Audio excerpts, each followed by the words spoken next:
Assalamualaikum warahmatullahi wabarakatuh. Waalaikumsalam Dan, warahmatullahi wabarakatuh. Oke, dan selamat malam.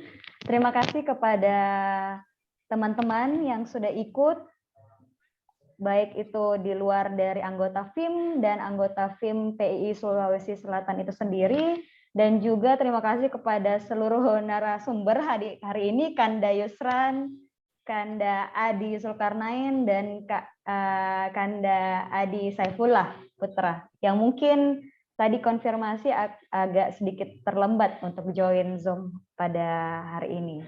Nah, terlebih dahulu perkenalkan nama saya Nurul Masyarani atau sering dikenal dengan sapaan Iya. Hari ini akan memandu seluruh rangkaian acara pada hari ini, yang dimana kita mengusung tema yang sangat menarik yang berkaitan dengan isu salah satu penyebab terjadinya climate change, yaitu apa kabar dengan sampah di Kota Daeng, mengulik permasalahan pengolahan sampah dari perspektif pentahelix, di mana hari ini merupakan rangkaian dari memperingati 17 tahun peringatan Hari Peduli Sampah Nasional 2022 dengan tujuan memperingati tragedi longsor sampah di TPA, tepatnya di Jawa Barat 21 Februari 2005, 17 tahun lalu. Di mana dengan adanya peringatan ini diharapkan kepada seluruh stakeholder, semua elemen masyarakat Indonesia untuk peduli dan mengingat bahwa kita harus lebih sadar terkait masalah persampahan. Dan untuk khususnya pastinya untuk generasi muda harus lebih serius untuk beraksi dan bertindak, khususnya juga merubah paradigma terkait penilaian sampah itu sendiri, nilai sampah itu sendiri, yang dimana menerapkan linear ekonomi dari kumpul angkut buang di TPA menjadi circular ekonomi atau ekonomi sirkular yang ini lagi pemerintah juga canang-canangkan baik secara global ataupun nasional. Oleh karena itu, sebelum kita masuk ke acara inti sharing session kepada tiga kanda-kanda kita nanti, mungkin ada baiknya kita mendengarkan sepatah dua kata dari Ketua Forum Insinyur Muda Persatuan Insinyur Indonesia Sulawesi Selatan kepada Kanda Insinyur Agung Triadi. Kami persilahkan dengan hormat. Ya, baik. Terima kasih banyak atas kesempatannya, Kanda Iya. Sebelumnya selamat datang kami ucapkan kepada Kanda Ahmad Yusran, Kanda Adi Saifullah Putra, dan Kanda Adi Zulkarnain, yang mungkin nanti akan memberikan kita banyak pemahaman update tentang kondisi persampahan yang ada di kota kita, di Kota Makassar. Kota Makassar mungkin adalah salah satu tempat yang cukup krusial harus kita pahami kondisi lingkungannya, kondisi persampahannya, karena merupakan cerminan dari Indonesia Timur. Keberhasilan pengelolaan sampah yang ada di Kota Makassar itu bisa jadi menjadi sebuah benchmark keberhasilan pengelolaan sampah yang ada di Indonesia Timur. Terkait persampahan juga adalah hal yang krusial yang sempat disinggung tadi oleh moderator, mendukung tentang pembangunan berkelanjutan, yang mana dalam, kalau tidak salah, di nomor 14 kayaknya tentang laut itu target jangka panjangnya adalah menjaga ekosistem laut, di mana ekosistem laut itu sekarang sangat dipengaruhi oleh sampah plastik. Hilir dari pengolahan persampahan itu, ya kalau bukan ke TPA ya ke laut, ke badan air, ke sungai, ke danau, untuk masyarakat-masyarakat remote area biasanya. Mungkin di Makassar kita tidak asing lagi tentang kondisi TPA yang mungkin semakin menumpuk, kondisi pantai kita. Kalau kita sekarang main-main ke Pantai Losari, itu kadang masih sering kita temui apungan-apungan sampah, bau-bau yang kurang sedap. Sedangkan selaras dengan visi dari Kota Makassar sendiri, ingin menjadi kota yang maju, menjadi smart city.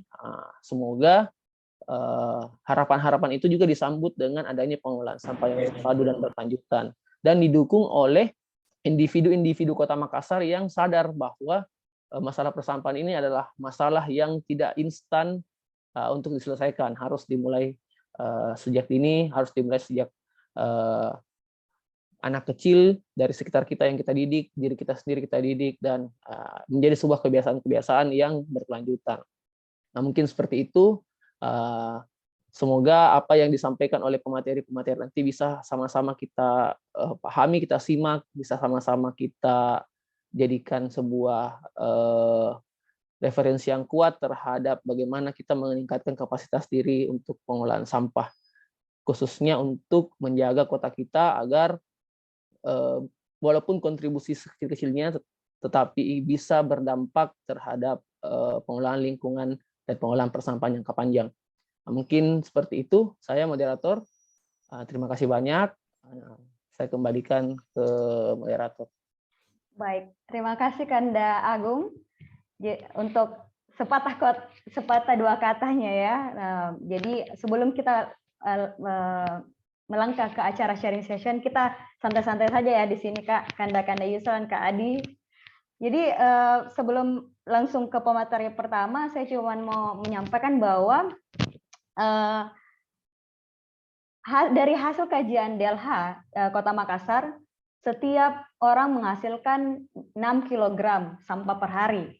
Sehingga jika ditotal dengan jumlah penduduk 1,5 juta, berarti ada 1.100 ton per hari yang dihasilkan dari Kota Makassar itu sendiri. Akan tetapi, berdasarkan fakta yang ada, masih banyak sampah-sampah liar, sampah-sampah yang tidak terangkut ke TPA, sekitar 30%. Nah, dari hal-hal ini menunjukkan bahwa masih adanya kurangnya kesadaran masyarakat dan semua stakeholder, dan sehingga dengan fakta-fakta yang ada baik di Makassar ataupun secara nasional di Indonesia, adanya tuntunan terkait kebijakan dan strategis pengolahan sampah yang kita kenal Jaksranas, yang nanti diturunkan ke Jakstrada, yang dimana dituntut setiap daerah mempunyai kebijakan dan strategis sebesar untuk mengelola sampahnya sebesar 30% pengurangan, 30% penanganan, dan 100% pengelolaan. Sehingga dari fakta-fakta tersebut, FIM PI Sulawesi Selatan mengangkat tema pada hari ini, bagaimana kabar sampah di Kota Daeng. Yang dimana juga yang hadir pada hari ini itu sangat beragam. Ada dari aktivis Kanda Yusran, Ketua Forum Komunitas Hijau, dan dilanjutkan nanti dari Kanda Adi Zulkarnain, NGO di Yayasan Konservasi Laut, dan terakhir akan ada Kanda Adi Saifullah Putra Mau Sampah Indonesia. Jadi buat teman-teman stay tune sampai akhir ya, kita akan sharing session. Jadi langsung saja ke pemateri pertama, Kanda Ahmad Yusran selaku founder Ketua Forum Komunitas Hijau. Mungkin sebelum saya berikan ke Kanda Yusran, saya mungkin akan membacakan CV terlebih dahulu. Jadi Kanda Yusran ini riwayat pekerjaan dan organisasinya it's amazing. Jadi beliau pertama pernah jadi reporter, kemudian ya melanglang buana kemana-mana, kemudian pernah juga di Liputan 6. Dan akhirnya kalau kita melihat riwayat organisasinya, beliau aktif di Ketua Forum Komunitas Hijau, kemudian Forum Pengurangan Risiko Bencana Kota Makassar, dan sampai advokasi anti korupsi pun juga. Dan ada pun pelatihan-pelatihan kursus yang beliau sudah ikuti terkait masalah AMDAL pun juga sudah pernah, kemudian komunikasi informasi dan edukasi di Papua. Mungkin itu saja dari saya langsung saja ke Kanda Yusran. Terima kasih. Assalamualaikum warahmatullahi wabarakatuh dan selamat malam. Pertama-tama saya mengucapkan terima kasih dulu kepada Forum Insinyur Muda yang sudah sibuk mengundang, apalagi di tengah hari perayaan, masih perayaan ya, di tengah hari perayaan yang masih jadi sebuah kesenangan nyampah. Siang tadi saya sedikit berbagi dari MC bahwasanya apa yang terjadi di Kota Makassar ini adalah sebuah tren sama dengan lahirnya Forum Insinyur Muda. Akibat dari lahirnya tren untuk menghadapi sebuah perubahan iklim, perubahan kekuatan ekonomi global, perpindahan khususnya secara demografi. Urbanisasi sangat penting dan perlu kita garis bawahi. Kota Makassar adalah 12 kota yang bukan terpilih, tapi masuk kategori bagaimana menyusun kebijakan strategi daerah. Ada banyak hal yang sebenarnya menjadi entry point dari Forum Komunitas Hijau. Begitu banyak undang-undang, peraturan, hingga di kabupaten kota. Ternyata alhasil kita di Kota Makassar ini memang sangat jauh tertinggal tentang, karena pengelolaan dan pengurangan itu berbeda. Pengelolaan sampah itu jelas, itu mulai dari diri sendiri, lingkungan diri sendiri, lingkungan kecil. Kalau pengurangan itu lebih banyak kepada bagaimana sentuhan teknik. Nah, pendidikan edukasi itu sangat penting. Jadi untuk memutus mata rantai itu langsung kepada sumber. Kalau hulu hilir sudah jelas, tapi hari ini potret secara umum di Indonesia, data BPS itu 80% di tahun kemarin mengenai persampahan itu yang kami riset, ada kecenderungannya peningkatannya sangat drastis karena adanya itu tadi pelemahan-pelemahan, belum adanya penegakan hukum baik pemerintah, kabupaten, kota. Karena di sini ada ketimpangan. Kenapa ketimpangan itu? Karena pemerintah semua yang akan. Salah satu contoh di Kota Makassar yang sebenarnya harus dibalikan lagi mengenai regulasi itu ya. Dulunya dinas kebersihan. Nah sekarang kebersihan di Kota Makassar itu dikelola oleh kecamatan, oleh terbatasnya SDM, alat angkut. Nah itu sangat jelas. Dari 152 kecamatan, 152 kelurahan, 13 kecamatan, belum lagi dari pulau-pulau kita. Nah, apa yang terjadi dari tahun ke tahun? Sejak 92 digali dari kubangan hingga 2022, ya seperti inilah gugusan bukit sampah, gunung sampah, dan memang berujung di Hari Peduli Sampah Nasional kemarin kita berduka. Sebenarnya bukan lagi Lui Gajah, bukan lagi Bantar Gebang, tapi kami di Makassar pun lagi berduka karena korban longsor tadi yang ketimpa kloset itu meninggal dunia. Kami turun, bahkan saya sendiri beserta teman-teman turun melihat seperti apa fenomena. Apa yang terjadi? Beragam aturan, belum juga memutus mata rantai, baik bank sampah, TPS 3R.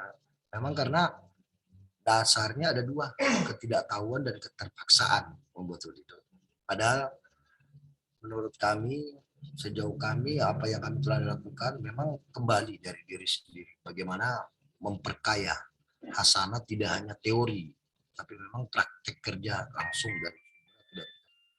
Jadi mulai dari Eco Life, Eco Brick itu hanya salah satu transisi yang kami sebut. Hari ini kita berbicara sampah tidak hanya di Makassar, tapi global. Semua ada data. Nanti aku kirim dari 6 poin sehingga kita bisa mewujudkan itu tadi. Bagaimana kerja-kerja kolaborasi, kerja-kerja gotong royong, kerja bukan kerja sama tapi kerja bersama. Kolaborasi itu penting, sangat penting. Dan memang dimulai dari. Dan apa yang kami lakukan, kami tidak pernah akan gegabah bahwasanya sesuatu itu dimulai dengan regulasi tanpa memang adanya hasil analisis dan kajian. Salah satu contoh saya mau sebut, regulasi yang ada di Bali itu tidak ucuk-ucuk 1-2 tahun, tapi itu membutuhkan waktu 4-5 tahun. Itu potret lakukannya itu dari hulu ke hilir. Melibatkan seniman, budayawan, insinyur, bahkan para dokter di laboratorium, orang yang sama sekali tidak tahu sampah pun juga diedukasi. Lalu dikemas kemasan konten. Nah, di sini kita terjadi apa yang terjadi di Makassar? Kita selalu bermain dengan tadi sampah ditukar beras, sampah ditukar emas. Kita hanya diiming-imingi, kita hanya dirusak, diretas. Tapi prakteknya belum kepada zero. Saya berterima kasih teman-teman insinyur muda yang pernah juga bergabung. Bukan nggak pernah di forum Makassar International Writer itu kami membuktikan itu sejarah. Pertama kali di kota Makassar, apalagi saya mau sebut Sulawesi Selatan. Berkegiatan 4 hari, diikuti oleh ribuan manusia dari pagi hingga malam. Cuma kami tidak pernah mau menerima pujian apapun, tapi kami berlaku bijak, bagaimana jujur sama diri sendiri. Kata kunci pengelolaan sampah adalah jujur. Jujur sama diri sendiri untuk bagaimana berperilaku minim untuk konsumsi hingga tidak berujung ke TPA. 4 hari itu mulai dari limbah domestik yang kami sebut termasuk organik, sisa makanan itu kami olah. Alhamdulillah sampai sehelai rambut pun tak ada yang jatuh ke tempat pembuangan air, dan itu sejarah. Alhamdulillah Makassar International Writer 2019 dengan mengusung tema lagi-lagi peran the woman. Kita laki-laki nggak bisa berbuat apa-apa tanpa adanya kolaborasi dan kerja bersama dengan perempuan, anak. Dan itu kami lakukan. Jadi selama 4 hari itu limbah organiknya kami olah jadi kebun kompos padat di rumah sutradara Riri Reza. Plastiknya kami olah juga jadi eco-bag. Alhasil tiap tahun juga gerakan mengenai puntung rokok, stop rokok apa dan tapi kita tidak pernah memaknai terhadap yang namanya keseimbangan ekologi. Nah, akhirnya apa, filter rokok itu si Aira meraih penghargaan juga di Fakultas Kedokteran UNAS. Itu lagi-lagi buah hasil karya kecil kami di rumah kecil kami dan di lingkungan kecil kami. Dan kami nggak sendiri, kami punya kekuatan yaitu namanya orang-orang yang memang fokus dan di lintas itu tadi, lintas hijau, di garis hijau. Kami bukan hanya nalar yang kritis, bukan hanya sikap kami, tapi kami lebih memilih bijak. Kalau bersahabat dengan sampah itu di atasnya lagi. Jadi bermain dengan bakteri. Akhirnya apa yang terjadi di TPA Taman Memang tidak adanya perlakuan. Tidak adanya perlakuan, di sana kami masih menemukan ban, di sana kami menemukan macam-macam. Jadi yang sebenarnya sudah harus putus di tangan sendiri, itu ternyata masih ada juga sama di sana. Jadi pengelolaan sampah itu sebenarnya sederhana. Bagaimana praktek minim limbah dan tidak konsumtif, tidak hanya plastik. Pola hidup seimbang, sehat itu sangat penting. Alih-alih ini tinggal berapa kan lagi kita akan menghadapi bulan suci Ramadan, itu limbah organik itu paling tinggi. Paling tinggi, sisa makanan, sisa takjil, sisa apa, itu kemasannya plastik. Itu ujung-ujungnya jatuh ke TPA. Hari ini rumah ibadah pun dia jadi penyumbang. Tidak hanya lembaga perguruan tinggi. Pendidikan anak usia dini sih seperti itu. Kami pernah diundang berbekal pengalaman di sebuah kegiatan kepramukaan. 24 kabupaten kota itu binaan Saka Bayangkara Polda. Pramuka hari ini semua ada di tangan, gadget. Semua serba bisa smart. Akhirnya apa? Tidak ada lagi kemandirian, ide, gagasan yang sebagaimana sejatinya pramuka itu. Tapi pada itu tadi, semuanya terkumpul oleh pembina, nasinya dari kemasannya styrofoam box, udah. Minumannya dari itu praktik yang tidak bisa dielakkan. Kalau dulu pramuka iya bangga jadi pramuka. Saya bangga jadi pramuka. Bawa pisau pandu, bawa peples, bawa ini semua dimulai dari rumah. Hari ini bukan karena COVID saja, corona saja kita kerja dari rumah. Kami juga dari dulu makan, minum apa yang dikonsumsi. Tapi memang hari ini ada sebuah tren, saya melihatnya sebuah tren. Bahkan mega tren. Di Makassar sederhana aja, mau melihat sebuah perkembangan bagaimana lihat dari teknologi informasi memang sangat penting. Peran literasi itu sangat penting. 16 literasi digital, komunikasi. Jadi jangan pernah akan bermimpi lingkungan kita akan lestari kalau kita memang masih minim literasi tadi. Kita menyebut saja salah, TPS itu tempat penyimpanan sementara. Umumnya mahasiswa pun banyak yang saya dengar menyebutnya tempat pembuangan sampah. Nah, cuma bilang 6 tahun, 6 tahun, 12 tahun, 15 tahun kuliah tapi masih salah sebut. Penyebutan aja salah. Tempat pemrosesan akhir, tempat pembuangan akhir, ya seperti itulah fenomena. Kami di Forum Komunitas Hijau itu tidak hanya di konsen di persoalan sampah. Banyak aspek ekologi lain yang kami memang harus bagaimana menjaga. Apalagi minimnya ruang terbuka hijau ini sebenarnya yang minim ini bukan pohon. Ruang untuk menanam. Nah akhirnya apa? Mempengaruhi mental secara psikis warga kota. Begitu banyak urban yang datang menimba ilmu di kota kami, mencari nafkah, balik ke Maros, balik ke gua, balik kemana. Per 10 menit loh, burung besi itu turun di bandara internasional. Ujung-ujung limbahnya kemana? Lagi-lagi saya menyebutnya bukan pemerintah, belum berkeadilan, yaitu mengenai tidak hanya regulasi, insentif, menyangkut kebijakan yang harus dikembalikan. Fenomena di bulan kemarin itu salah satu armada angkut kecamatan Panakukang yang nyasar di subuh hari, akhirnya masuk ke median jalan. Itu mata kepala kami itu menemukan. Itu kalau sampai overlap di sebuah wilayah, itu pasti something ini pasti. Artinya apa? Kita masih persoalan sampah ini masih kayak di angan-angan, impian, buat program lagi. Kita nggak pernah kolaborasi itu hanya seperti menimbang bagaimana habis kegiatan itu harus diukur, ditimbang. Saya mengambil contoh kecil aja di rumah. Kami dalam sebulan itu karena bisa sampai 3 kilo. 3 kilo plastik itu kami kepak ke dalam ekobrik dan itu tidak terbuang ke TPA. Limbah organik, sisa makanan, apa dan sebagainya itu kami olah menjadi kompos padat. Alhamdulillah pupuk cair organiknya kami manfaatkan juga untuk tanaman hias. Bahkan kami biasa tidak jarang menerima tamu kunjungan juga yang mau belajar. Dan kami membuka ruang di rumah kami untuk sebagaimana ruang-ruang belajar. Ya, saya lagi-lagi mengucapkan terima kasih. Masih dalam perayaan, semoga di balik kegiatan ini tidak hanya kita merayakan, tapi bagaimana menimbulkan itu tadi kesadaran lebih tinggi untuk memiliki motivasi bagaimana berubah dimulai dari diri sendiri dan lingkungan kecil. Dan yang pertama-tama tidak hanya teknologi, karena pengelolaan sampah itu memang harus memperkaya sanah tadi, menyangkut literasi.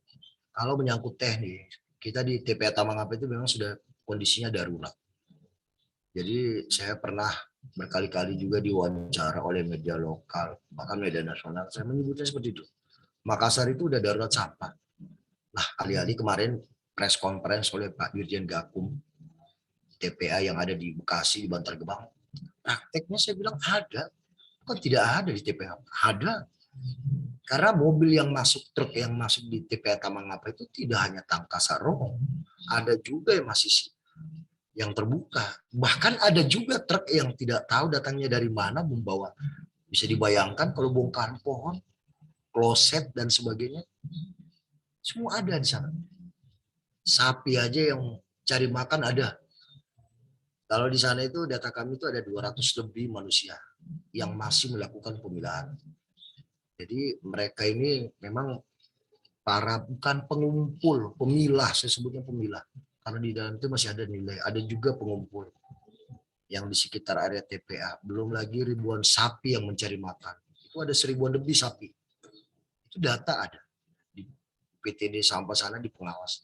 Persoalannya lagi kita belum di Kota Makassar belum adanya tentang ketaatan dan kepatuhan menyangkut data, bankable data. Jadi dari rumah tingkat RT, RW, ke kelurahan, ke kecamatan. Hari ini kasihan juga, saya mau sebutnya kasihan. Bank sampah juga berjuang mati-matian, bahkan ada yang mati suri. Karena menyangkut persoalan bank atau perbankan ini adalah ketaatan dan kepatuhan. Ketaatan kepatuhan. Sebuah persoalan iman ini yang berat itu di takwa, konsistensi. Nah disinilah, bukan wow dan sebagainya, tidak. Kita memulainya dari hal kecil lah. Saya sangat berterima kasih lagi mengucapkan khususnya insinyur-insinyur muda. Bahkan tidak jarang juga kami serumah itu ada kegiatan yang disebut bagaimana mengolah limbah plastik itu tidak hanya ekobrik jadi dinding, jadi bata. Kami memang akan merancang sebuah kegiatan dengan semangat kolaborasi. Bahwasanya building itu dari limbah yang selama ini bisa didaur ulang. Karena dari 12 kota khususnya menyangkut yang jalan itu hanya Surabaya di Benowo, Semarang lagi juga, Bali juga. Kita nggak bisa karena di dalam di TPA kita kontaminasi kita itu limbah yang ada di sana tidak hanya plastik, lebih banyak organik. Jadi tidak heran gas rumah kaca kalau perumpamaan di sana kita sering. Saya sampai keluar dia tersengat gas itu sering. Tapi alih-alih lagi harus tahu penangkalnya. Jadi sebelum mabuk harus tahu dulu, minum dulu antinya. Jadi saya di dalam sharing session ini mungkin lebih banyak berbagi, bukan menggurui, bukan mengajari. Karena tidak jarang saya tidak hanya di Makassar, kadang saya ke Sulbar atau keluar daerah Sulawesi Tenggara atau apa yang terkait tidak hanya persoalan advokasi, tapi bagaimana jadi pendamping masyarakat, khususnya menyangkut persoalan lingkungan hidup. Karena saya yakin dan percaya insinyur ini punya tidak hanya visi dan misi, bagaimana hidup harmoni dan selaras di lingkungan yang kecil. Hanya saja peran kan berarti kita tidak dilibatkan oleh pemerintah dan tidak. Ini contoh mal sampah ada, teman-teman di YKL ada, Yayasan Konserva Laut juga bagus. Cuman yang perlu kita kenali ini adalah hulu hilir, lalu sumbernya dari tapak. Itu dan kenapa media-media air itu masih jadi tempat bukan pembuangan, tapi tempat kita menemukan limbah plastik itu. Bukan minimnya tidak sadar, bukan. Memang oleh karena ketidaktahuan dan keterpaksaan. Baik. Belum lagi di daerah lain yang memang sama sekali sampahnya belum berbayar. Kita berbayar aja masih laku kita masih seperti itu. Ya, Nah itu fakta. Ya. Jadi kanal, drainase hingga bermuara ke laut. Ya seperti itulah potret kota kita. Ngapain bilang bagus kalau nggak bagus? Ngapain kita bicara seperti ini kalau apa adanya? Alhamdulillah. Lagi-lagi kami juga tidak pernah memutuskan mata rantai dengan teman-teman yang lain. Entah itu LSM, entah itu komunitas-komunitas yang lain. Karena alhamdulillah kami juga punya basis yang lebih ekstrim lagi di Kota Makassar sebenarnya. Kalau berbicara laut dan masalah, kami juga masih mengkonservasi sumber daya manusia. Bahkan lingkungan yang ada di Talok sana, di sebelah Makassar Newport malah. Itu pemandangan kami sehari-hari di sana. Baik persoalan sosial, lingkungan, persoalan yang lain. Tapi alhamdulillah kami kemarin bersama forum sejumlah mahasiswa UNHAS, UNM, melakukan itu tadi program pendidikan luar sekolah, khususnya anak-anak, karena mereka adalah generasi. Mungkin seperti itu yang saya bisa sampaikan sementara. Kalau menyangkut kesimpulan dari tujuan khusus sampai umum, nanti saya share apa yang menjadi kendala kita di baik secara global di Indonesia maupun Makassar sendiri. Karena di Indonesia sebaik-baiknya juga masih di Kalimantan sana. Ya, memang karena tadi faktor demografi, daya dukung perusahaan-perusahaan yang ada, belum lagi persoalan urban yang masih ini. Dan patut kita pahami bahwasanya Sulawesi Selatan ini kita nggak boleh juga melihat bahwasanya hanya persoalan sampah itu hanya Makassar. Karena kita bagian dari kawasan strategis nasional Maminasata. Jadi persoalan sampah itu tidak hanya melihat satu wilayah, tapi memang harus terintegrasi. Jadi samalah Jabodetabek Bungkur, samalah di daerah lain. Yang kasihan tuh memang daerah yang sebagaimana kota. Kota itu tempat pembuangan. Pokoknya segalanya tempat pembuangan. Akhirnya kita tidak berlaku bijak juga. Banyak nilai-nilai kearifan lokal, baik sebutan. Kita sudah tidak sirik lagi untuk membuang sampah dari hal-hal kecil. Padahal itu siri itu sangat besar kandungan maknanya nilai-nilai kearifan lokal. Sama dengan di Mandar sana. Di Sulawesi Barat itu suku Mandar itu sangat bagus. Kenapa saya bilang bagus? Dengan kata malobi itu tidak hanya di ucapan, tidak hanya di fisik, tapi bagaimana dimulai dengan tindakan. Jadi melalui forum-forum dialog atau diskusi, yang marilah kita bijak dan berpendapat. Mungkin seperti itu dulu, Iya, Mbak Nurul yang Kandas. saya bisa sampaikan. Iya, Makasih Kanda Yusran atas pemaparannya. Nah, mungkin teman-teman yang mau bertanya, sharing nanti setelah dua pemateri lagi ya.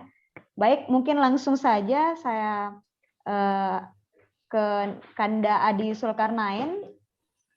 Apakah Kanda sudah ada? Siap Kak Lia. Oke, Kanda Sulkarnain ini dari NGO Yayasan Konservasi Laut. Sebelum saya berikan ke Kanda, mungkin saya bisa sharing ya Kak tentang CV Kakak ya. Jadi Kakak ini banyak edukasinya di fokus di marine science, kemudian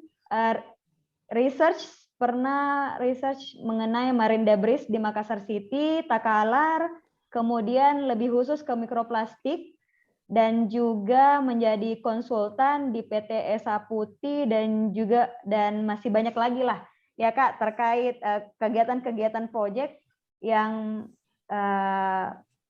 dilakukan dengan YKL. Jadi kurang lebih itu mungkin langsung saja Kak 10-15 menit. Terima kasih Kakak Ia. Apa suara saya jelas? Izin share ya Kakak Ia. Oh, kayaknya saya tidak diberi akses ya. Oke, mungkin panitia bisa di setting Kanda. Oke, thank you. Udah bisa. Sip, udah kelihatan ya? Aman-aman. Oke, bismillahirrahmanirrahim. Assalamualaikum warahmatullahi wabarakatuh. Terima kasih Kakak Ia sudah diberikan kesempatan. Perkenalkan, saya Adi Zulkarnain dari Yayasan Konservasi Laut Indonesia. Sebelum kita cerita tentang mengenai pengolahan sampah khususnya di Kota Makassar, izinkan saya memperkenalkan diri dulu. Kalau kami dari Yayasan Konservasi Laut Indonesia merupakan NGO yang ada di Kota Makassar yang berdiri pada 23 Januari 1997. Jadi bisa dibilang sudah umurnya 25 tahun lah. Jadi ada 3 fokus kami, yaitu konservasi pesisir dan laut, ada pemberdayaan masyarakat pesisir dan laut, dan ada bagaimana penerapan teknologi alternatif.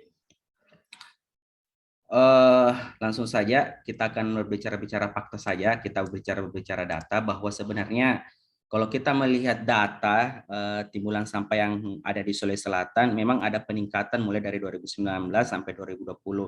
Dan ini belum saya update 2021. Kalau kita melihat bahwa rata-rata timbulan sampah per hari itu sekitar 5.000 ton per hari.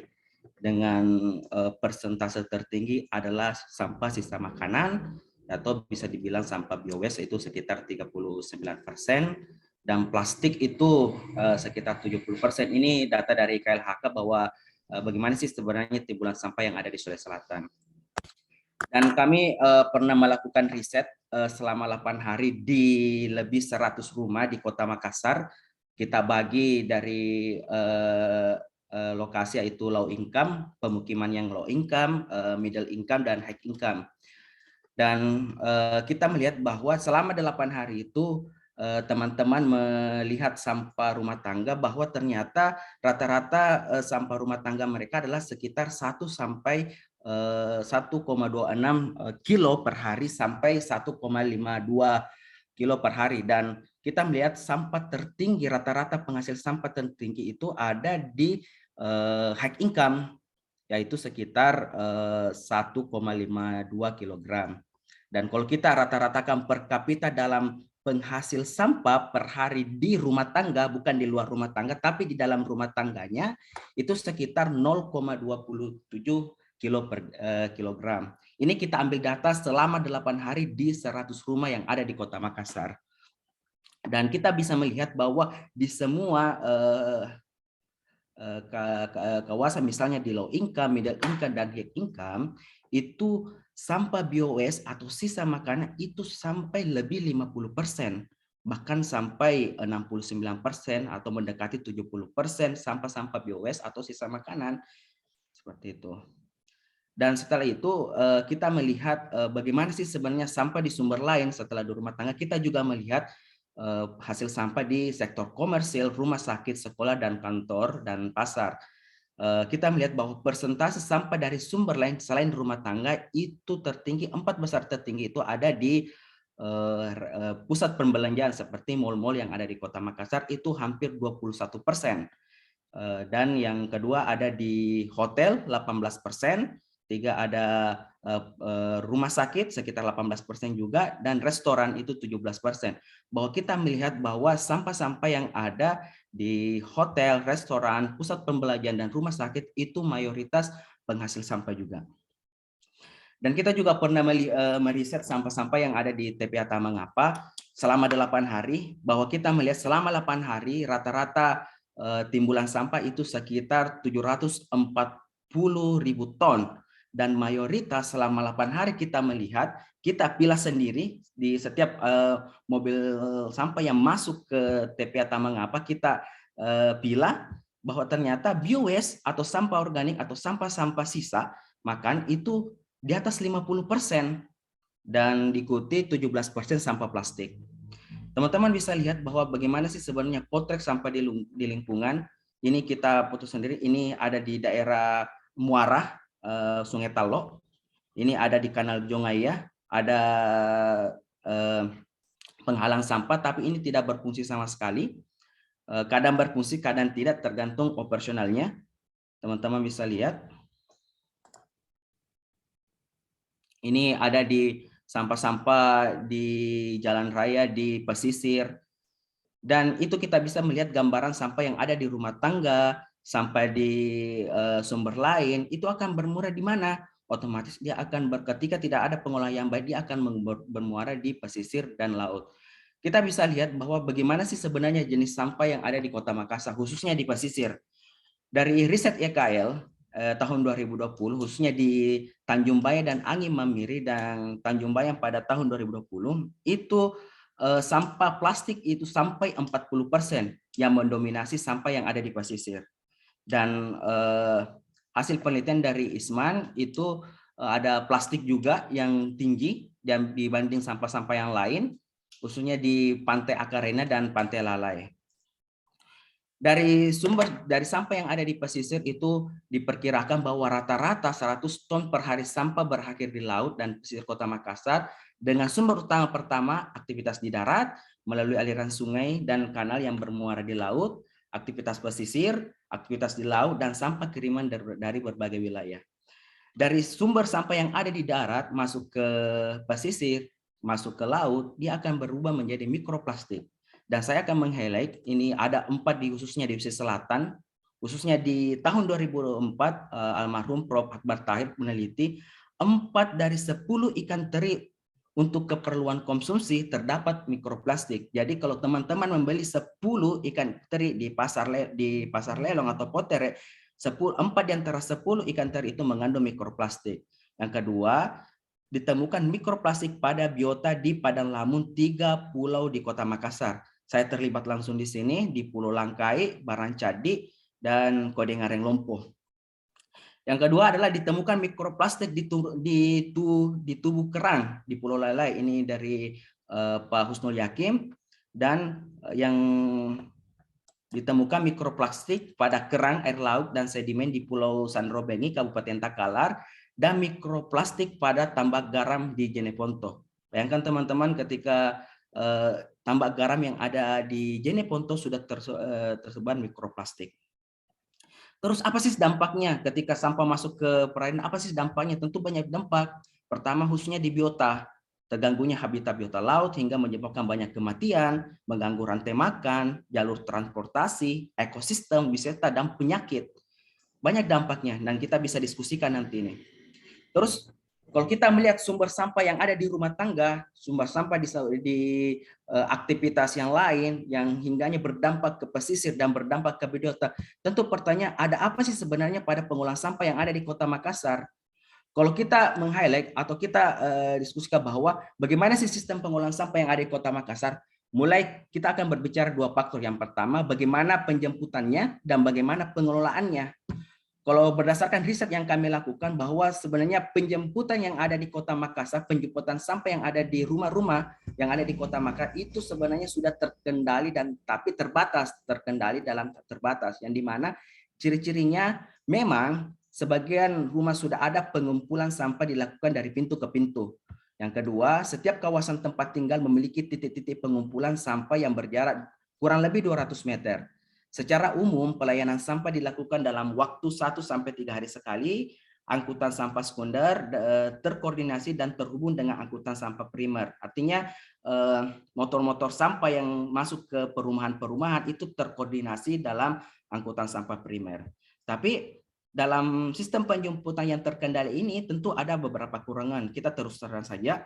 Pertama, sistem tidak menerapkan prosedur kesehatan bagi pekerjanya. Yang kedua, dalam penjemputan sampah masih terjadi tumpuhan sampah di kendaraan pengumpul. Kita bisa lihat, teman-teman bisa sering menemukan bahwa ketika pengantar sampah ke TPA masih banyak yang berserakan di jalan akibat tumpah dari kendaraan pengumpul sampah.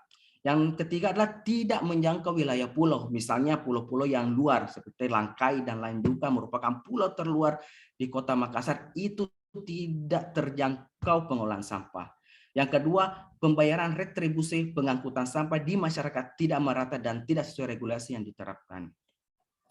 Itu dari segi penjemputannya. Bagaimana sebenarnya pengolahan sampah ya di tempat pembuangan akhir yang ada di TPA. Pertama ngapa yang itu ternyata masuk dalam kondisi terbatas dengan ciri pertama, tidak adanya penutupan pada tumpukan sampah yang ada di TPA Tamangapa. Tidak adanya kontrol lindi, hanya beberapa sampah yang dipadamkan, bahkan tidak sama sekali, hanya sebagai wilayah TPA Tamangapa yang diberikan pembatas atau pagar. Dan selanjutnya terjadi kebakaran pada waktu tertentu dan beberapa staf dalam pengolahan sampah di TPA Tamangapa tidak menerapkan protokol, tidak menerapkan kesehatan pekerja. Bagaimana sebenarnya fasilitas yang ada di TPA Tamangapa? Di sana di TPA Tamangapa ada fasilitas pengolahan kompos yang terdaftar dengan batas yang dapat dibedakan, akan tetapi tidak dijalankan secara maksimal karena biaya operasional yang tinggi. Yang kedua, memang dibuat dengan ketentuan kesehatan dan keselamatan kerja, tetapi tidak dilakukan dengan prosedur semestinya. Hanya sedikit pengendalian dalam pencemaran lingkungan, bahkan tidak ada pengendalian sama sekali. Oke, itu tadi beberapa bagaimana proses pengolahan yang ada di Kota Makassar dari segi penjemputan, dari segi pengolahan di TPA, bahwa memang ada kekurangan-kekurangan walaupun memang sudah terkoordinir dari rumah ke rumah, tapi masih ada beberapa kekurangan-kekurangan, misalnya tadi tidak menerapkan keselamatan kerja, masih ada tumpah, dan bagaimana di TPA Tamangapa sendiri proses pengolahannya juga sangat tidak maksimal. Selanjutnya, bagaimana sebenarnya sektor-sektor pengolahan sampah yang ada di Kota Makassar? Banyak sebenarnya, baik dari sektor private sektor atau swasta dan pemerintah. Ada PT Aneka Daur Ulang, tapi ini swasta, perusahaan yang ada di Kima. Yang kita highlight bisa ada PT Mas Sampah, ada Octopus dari startup, yang dimana ini merupakan terobosan yang sangat luar biasa bagi khususnya di Kota Makassar, bisa ada startup dalam pengolahan sampah. Dan ada bank sampah dan TPS 3R yang penanggung jawabnya adalah pemerintah. Tapi sayangnya dalam pengolahan sampah khususnya di bank sampah, khususnya di TPS 3R, terjadi penurunan reduksi sampah, di mana 2018 sampai 2019 sudah ada penurunan khususnya bank sampah, dan banyak bank sampah yang mati suri. Karena kenapa? Biaya pengolahannya, biaya penanganan yang ada di bank sampah itu sangat tinggi dan tidak sesuai dengan pengembalian hasil pengolahan. Dan yang kedua, TPS 3R Kota Makassar, memang ada beberapa TPS 3R di Kota Makassar, tapi kita highlight bahwa hanya ada 2 yang aktif, khususnya Darul Aman, Unggul Mandiri, ini di pesantren Darul Aman. Ini aktif, akan tetapi memang ada kerugian, di mana biaya penanganan sampah yang ada di TPA di TPS 3R Darul Aman itu mencapai 10 juta 14 juta per bulan. Akan tapi keuntungan yang didapatkan adalah hanya 10 juta. Jadi ada kerugian sekitar 4 juta, yang dimana 4 juta itu harus ditutupi oleh pengelola itu sendiri. Jadi bisa dikata bahwa mandatnya pengolahan sampah yang dikelola oleh pemerintah, khususnya Bank Sampah dan TPS 3R, adalah biaya operasional tidak sesuai dengan pengembalian atau keuntungan yang didapatkan. Sebenarnya apa sih arus dan hambatan pengolahan sampah? Pertama, mungkin volume sampah selalu meningkat setiap tahunnya. Yang kedua, pelayanannya, pola pelayanan yang masih secara umum, kumpul angkut buang, dan regulasi penegak hukum yang masih lemah, kurangnya peran dari masyarakat, fasilitas pengolahan, kurang tempat pengolahan sampah, pengolahan yang efektif, maksudnya belum optimalnya pengolahan sampah berbasis 3R, kurangnya anggaran dalam pengolahan sampah, kurangnya strategi setiap stakeholder. Ini merupakan arus dan hambatan pengolahan sampah. Terus apa sih yang harus kita lakukan?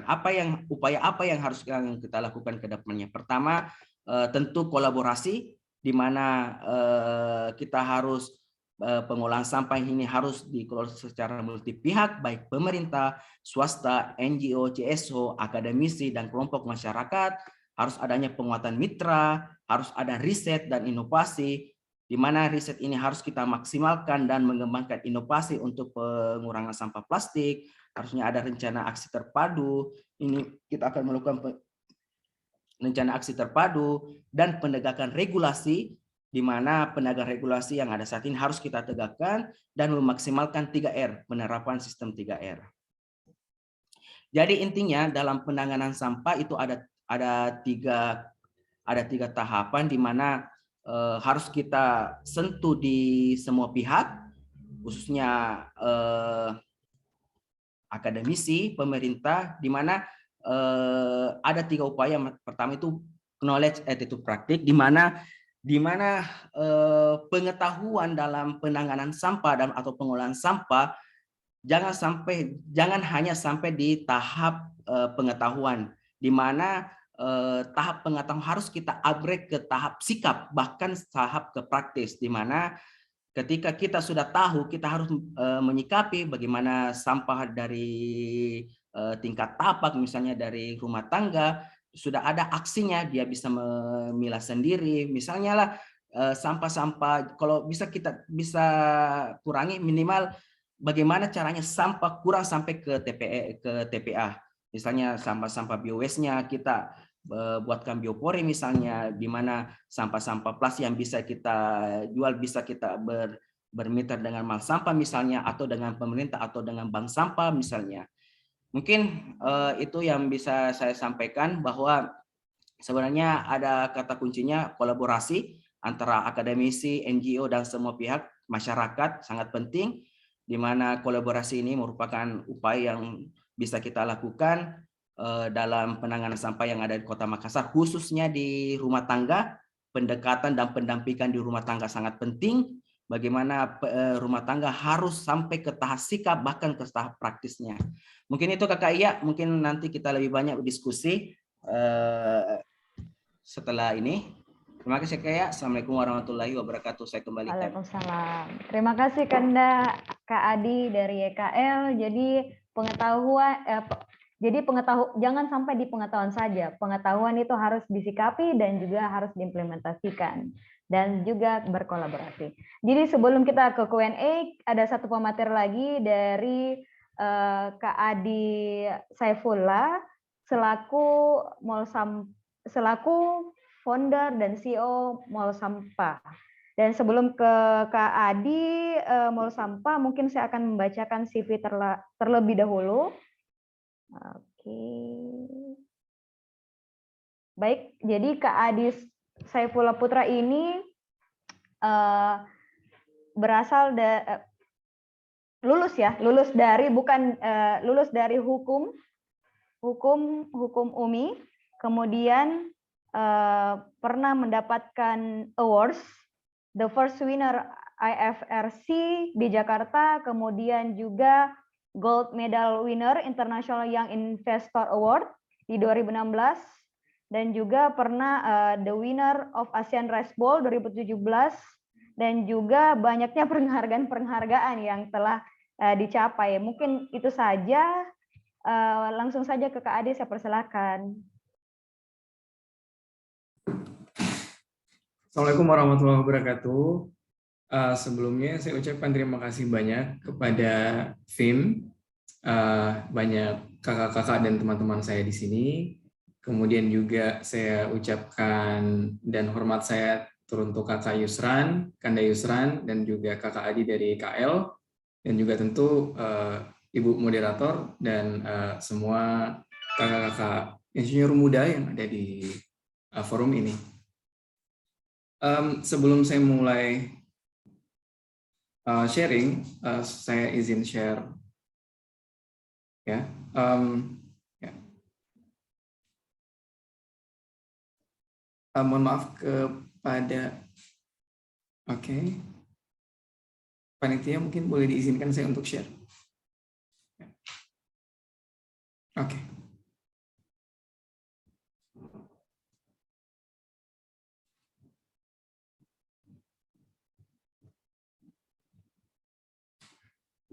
Sudah terlihat ya? Oke.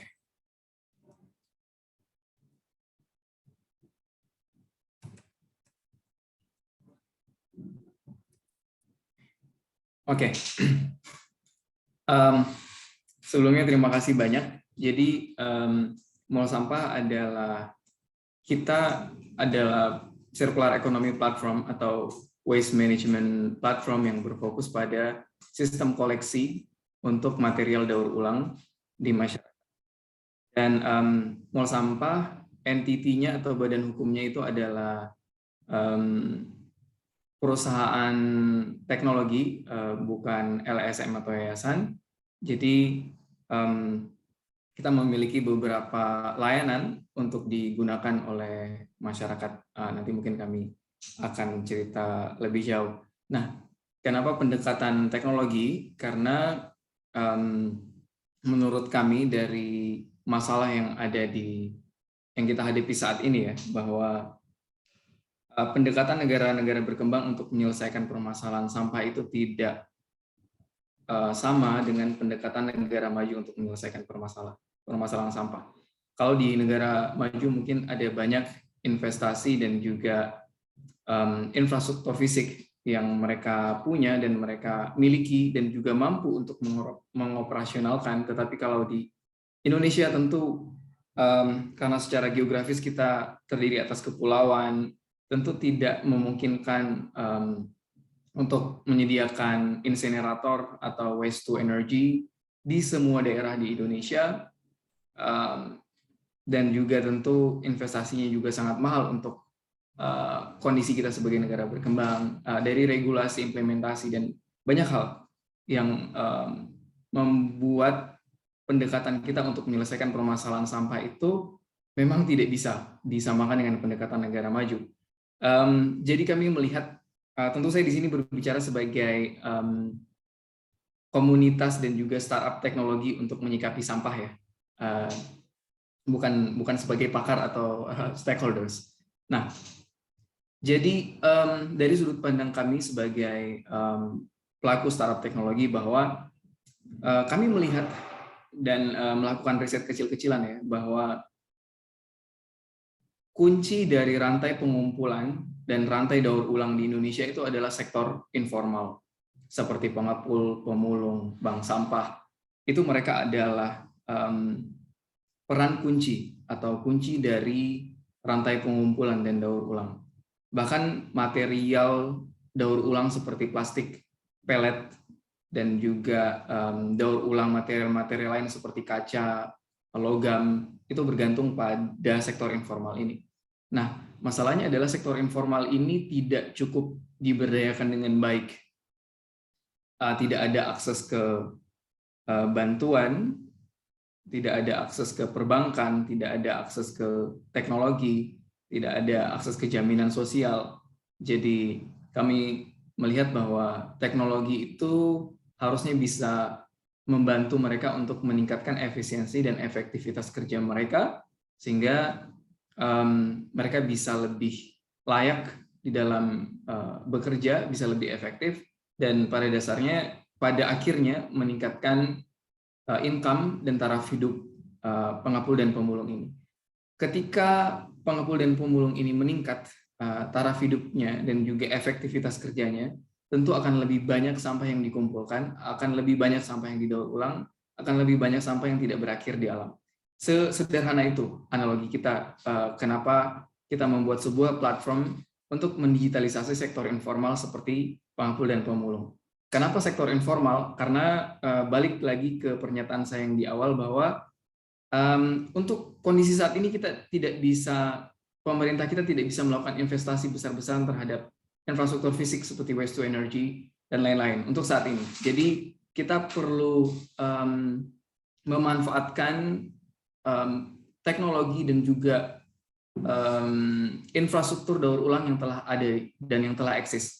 Yang saya maksud adalah pengepul dan pemulung atau sektor informal tersebut. Nah, itu adalah kondisi yang kami lihat mengapa kami memulai mall sampah. Nah, kemudian permasalahan berikutnya adalah bahwa untuk bertransformasi ke circular ekonomi atau ekonomi tanpa limbah. Jadi ekonomi kita sekarang ini kan ekonomi linear ya, di mana seluruh aktivitas ekonomi itu akan menghasilkan limbah. Nah, itu ekonomi satu arah atau ekonomi linear. Nah, Sustainable Development Goals dan juga pemerintah-pemerintah di seluruh dunia dengan COP26, nanti COP27, dan berbagai macam konferensi dan perjanjian internasional itu mengarahkan seluruh pemimpin di seluruh dunia untuk bertransformasi ke tidak hanya energi bersih tetapi juga ke circular ekonomi, di mana ekonomi ini bertransformasi dari ekonomi linear atau ekonomi limbah, ekonomi satu arah, ke ekonomi melingkar. Nah, karena sekarang ekonomi kita ekonomi limbah, seluruh aktivitas ekonomi akan menghasilkan limbah. Nah, kita harus bertransformasi ke ekonomi sirkular. Ekonomi sirkular itu adalah di mana aktivitas ekonomi itu tidak menghasilkan lagi limbah, tetapi menghasilkan input baru untuk digunakan kembali menjadi bahan baku. Seperti itu. Jadi kalau di dalam linear ekonomi kan konsepnya ada 3. Kita mengambil bahan baku dari alam, membuatnya menjadi sebuah produk, kemudian membuang jadi sampah. Nah, kalau di konsep sirkular ekonomi itu, kita mengambil bahan baku dari alam, kemudian membuatnya menjadi sebuah produk, dan tidak membuangnya, tetapi mengembalikan nilai ekonomi atau aktivitas ekonomi di akhir pasca pakai si produk yang kita gunakan. Sehingga misalnya plastik ini tidak kita buang, tidak berakhir di alam, tetapi dijual kembali ke industri daur ulang, yang untuk digunakan menjadi plastik lagi, barang lagi. Nah, itulah yang disebut dengan circular ekonomi. Nah, kita akan bertransformasi di sana, ke sana. Masalahnya adalah karena kita negara berkembang dari sisi regulasi, dari sisi pendanaan, dari sisi budaya, jadi lagi-lagi memiliki tantangan. Nah, dari perspektif itulah kita merancang sebuah teknologi yang bukan hanya mendigitalisasi sektor informal tadi, tetapi juga mendigitalisasi proses pengumpulan yang ada di masyarakat. Jadi kita melatih dan memberi insentif, memberi bonus kepada masyarakat yang berhasil memilah dan mendaur ulang sampah menggunakan aplikasi Mall Sampah. Jadi kalau di aplikasi Mall Sampah itu, setiap sampah yang mau dijual di aplikasi Mall Sampah itu harus sudah terpilah. Jadi secara tidak langsung kita sebenarnya mempromosikan pemilahan sampah dari sumbernya. Nah, ketika sampahnya telah dipilah, itu nanti akan dibayar berdasarkan berat dan jenis sampah plastik atau sampah-sampah lainnya. Nah, jadi di Mall Sampah itu kita punya tiga fokus utama ya, kalau saya boleh rangkumkan. Jadi yang pertama kita mendigitalisasi sektor informal untuk meningkatkan efektivitas dan efisiensi kerja mereka, yang pada akhirnya meningkatkan kualitas kerja dan kualitas hidupnya. Itu tujuannya ya. Tentu perjalanan ke sana masih jauh. Kemudian kita memberikan akses daur ulang yang mudah, yang gratis bagi masyarakat untuk bisa memilah dan mendaur ulang sampah dari rumah, kemudian ada bonus, ada insentif bagi mereka yang memilah sampah dari rumah. Nah, kemudian dua aktivitas tersebut yang terjadi di masyarakat dan yang terjadi di sektor informal ini membentuk ekosistem daur ulang digital di mall sampah. Yang ekosistem daur ulang digital ini akhirnya membantu produsen yang bertanggung jawab terhadap limbah tersebut sebenarnya untuk bisa membuat program penarikan kembali atau take back program atau yang dikenal dengan Extended Producer Responsibility atau EPR yang mengharuskan produsen untuk menarik kembali atau bertanggung jawab terhadap produk yang mereka produksi. Nah, jadi di mall sampah itu kita berupaya untuk menghubungkan seluruh stakeholders yang bertanggung jawab terhadap limbah, mulai dari konsumen hingga ke produsen. Seperti itu. Jadi konsumen kita beri akses untuk bertanggung jawab setelah mereka mengkonsumsi barang. Produsen kita beri akses juga untuk membuat program-program yang akan memberi insentif bagi masyarakat untuk memilah sampah, seperti itu. Nah, saat ini ada beberapa brand yang juga membuat program pemilahan sampah untuk masyarakat, seperti ada soft drink company, ada air mineral company yang juga sedang membuat program di masyarakat dan memberi insentif bagi masyarakat yang memilah sampah. Seperti itu. Nah, ini adalah flow dari bagaimana sih mall sampah bekerja. Nah, di mall sampah itu kita mulai aktivitas pemilahan dari masyarakat atau dari tempat-tempat di mana sampah itu timbul, baik di rumah tangga, di komersial area, di perkantoran, di ruang publik. Nah, jadi dari seluruh tempat-tempat tersebut, mereka bisa menggunakan aplikasi mall sampah untuk mendaur ulang dengan berbagai macam cara. Nah, nanti ketika mereka meminta permintaan jemput atau permintaan daur ulang, itu nanti akan dijemput dan dikumpulkan sampahnya oleh pengepul dari mall sampah. Nanti pengepul dari mall sampah akan memberi insentif membayar sesuai dengan beratnya. Kemudian pengepul dari mall sampah ini atau mall sampah kolektor akan menjual ke agregator atau collection centers. Nah, atau kita sebutnya pelapak ya kalau di Indonesia. Nah, di pelapak ini biasanya material disortir lebih lanjut untuk didistribusikan ke recycling industry. Nah, di recycling industry inilah akhirnya material itu diolah menjadi bahan baku kembali.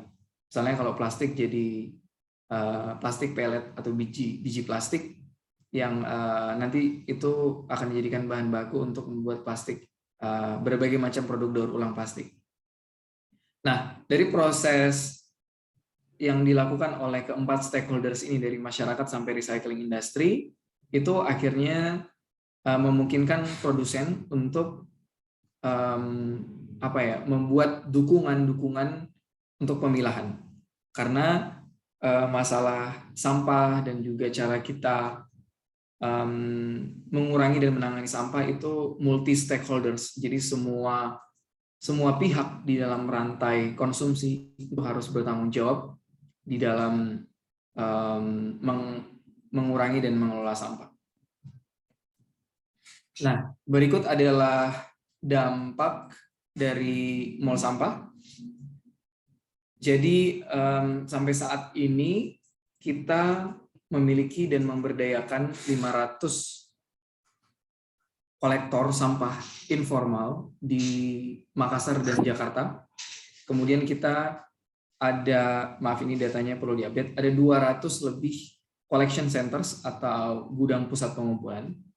Kemudian kita mendaur ulang paling sedikit 100 ton sampah yang 50%-nya itu terdiri atas plastik.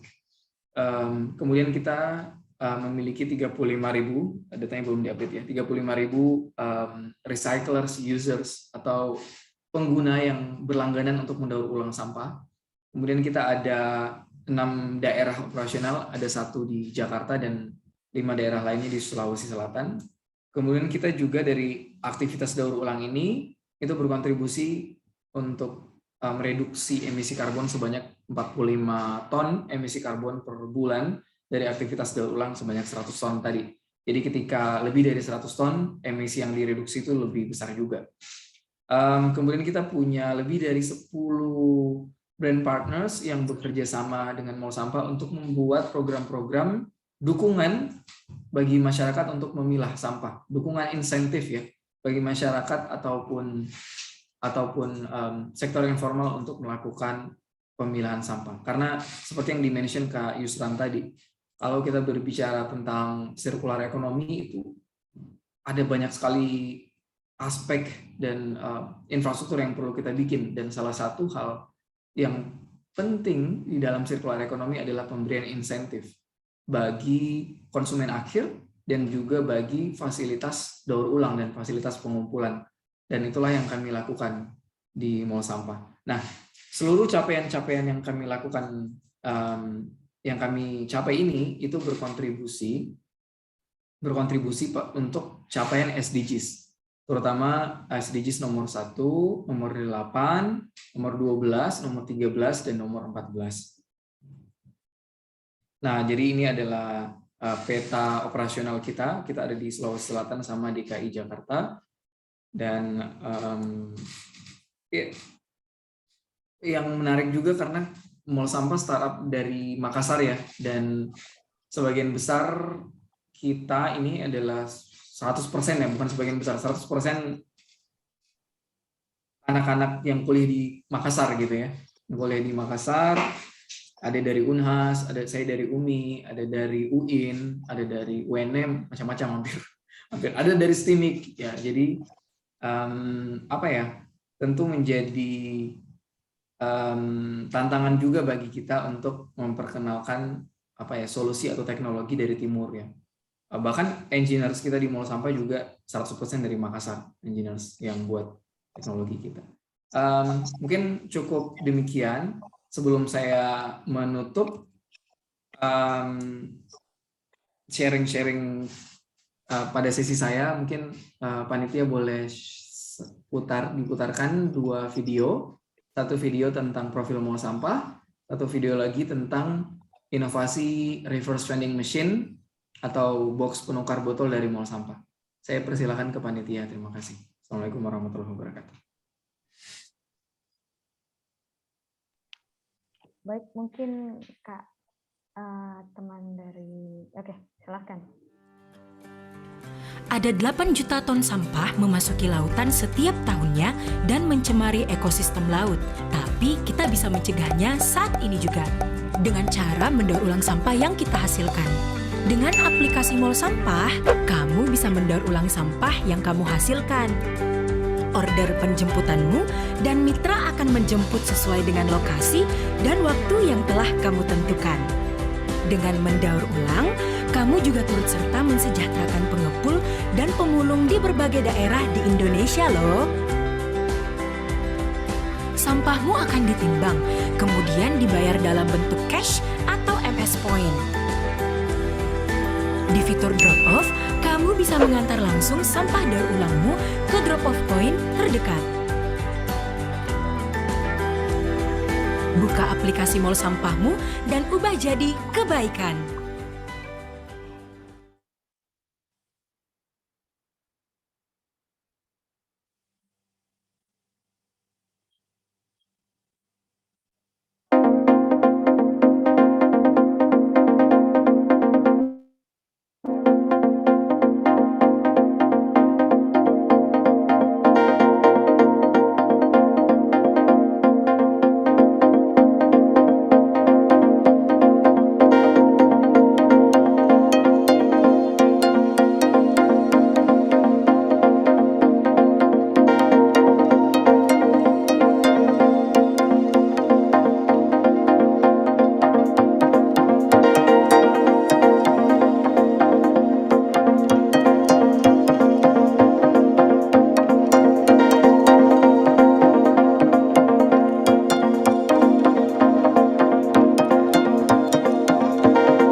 Halo teman-teman, sekarang saya sedang di Kopi Shop Pelita Raya, Makassar, membawa beberapa botol bekas minuman yang akan di drop off di MS Box. Penasaran gimana caranya? Yuk ikut aku! Sebelumnya, remas dulu botolmu yang sudah bersih.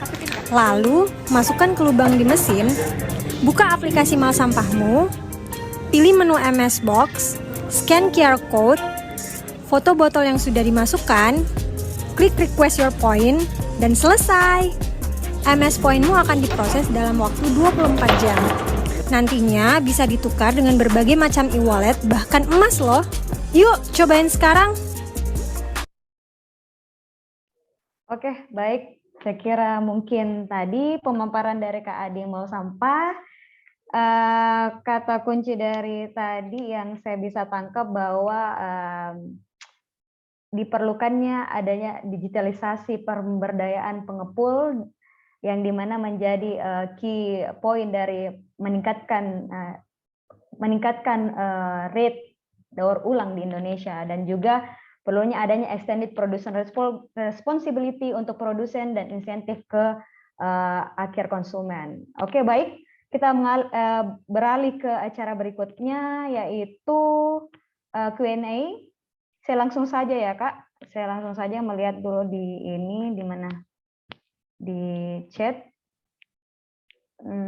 Oke, mungkin ini ada satu pertanyaan untuk Kakanda Adi Saifullah. Bagaimana tanggapannya tentang rencana pembangkit listrik tenaga sampah? Oke, silakan langsung Kak Adi.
Mohon maaf, suara saya tadi terdengar ya?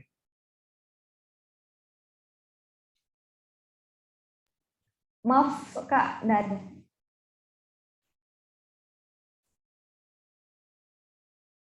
Oke, sepertinya dari tadi saya unmute ya, minta maaf. Oke, mohon maaf teman-teman, tadi memang tidak terdengar sama sekali ya? Tidak ya, oke. Mohon maaf ya. Oke, jadi memang waste to energy itu atau pembangkit listrik tenaga sampah itu adalah bagian dari kebijakan strategis nasional pengelola sampah Presiden Jokowi yang dikeluarkan di tahun 2017. Nah, salah satu action plan dari kebijakan strategis nasional tersebut adalah pembangunan pembangkit listrik tenaga sampah atau waste to energy di berbagai daerah. Salah satu yang menjadi target pembangunan fasilitas tersebut adalah di Kota Makassar. Menurut pandangan saya, waste to energy itu pertama itu yang disebut dengan pemrosesan akhir.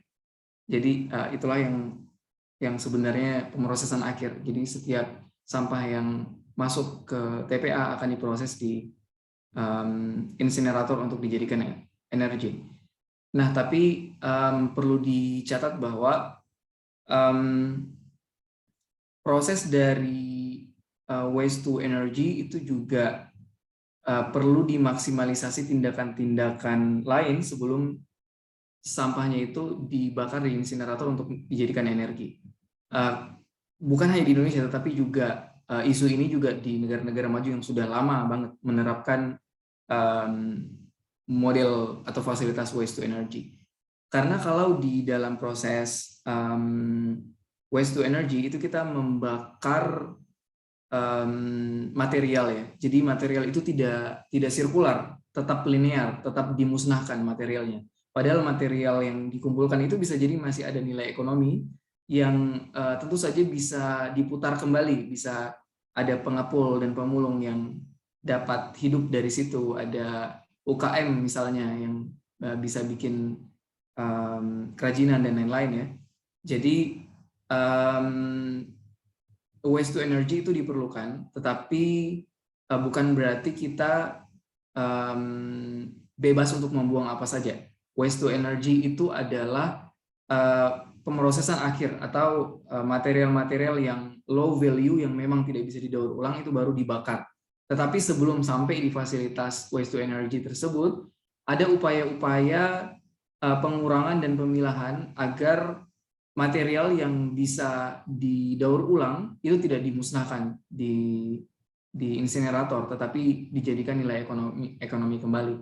Nah, bukan hanya di Indonesia ya, model seperti itu juga diterapkan di negara-negara berkembang, dan bahkan isu waste to energy juga masih ada dampak lingkungannya, terutama tentang emisi karbon yang dihasilkan, kemudian material yang sebenarnya harusnya masih bisa diolah tetapi dimusnahkan.